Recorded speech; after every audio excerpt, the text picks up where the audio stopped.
All right, we resume right here with a sports call. Call us at 412-575-2600 like Jim and Shaler has done, and now he's on the air. Hey, Jim. Hey, guys. How you doing? What's up? Hey, Jim. Hey, two quick questions for you. First off, the Buccos, at the beginning of the year, Neil Huntington, all he talked about was health and fitness and how much money they spend. I think they're like the top spenders in the league in health and fitness. And you see all these guys getting hurt, so I don't know what they did wrong for spending all this money. Second off, who do you guys blame, besides maybe Bob Nutton? I mean, Neil Huntington drafts the players. Frank Collier, I don't know what he does. And why can't they develop players? They always get high draft picks year after year, and it's failed for like 20 years. They got a couple guys that came up, like McCutcheon, Bell. Why can't they develop players? Well, who do you certainly guys more of them beyond the first round, and I agree. I think that's where you need to see more of it. Like, we've seen a run of players, Gene, coming up here recently, and pitching-wise, not many have made an impact. And you would think, you have somebody down there who maybe just comes out and big stage, like Brian Reynolds has done. He was acquired by trade. Yeah, but someone in their system, who developed, and then all of a sudden turns out to be a really good player. Yeah, I don't know. I mean, that's a really very complicated question with a complicated answer. I mean, it's not that they haven't developed any players for 20 years. I mean, they were in the postseason 3 years in a row.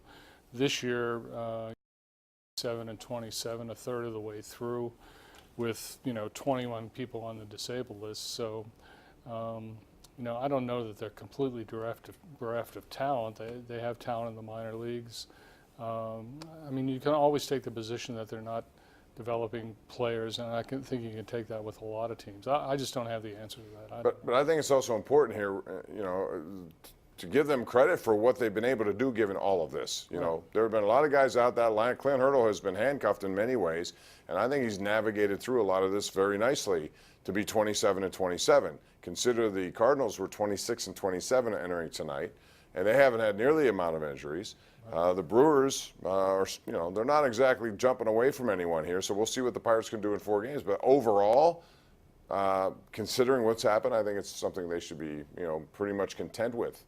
Let's go out to Bob in Portersville. Hey, Bob, how are you? Hey, guys, how you doing? Great show. Thanks. Question for you. I don't mean to switch from the Pirates, but sure. Question about Kessel. Okay. The guy is a point-per-game scorer, and he plays on the second and third line.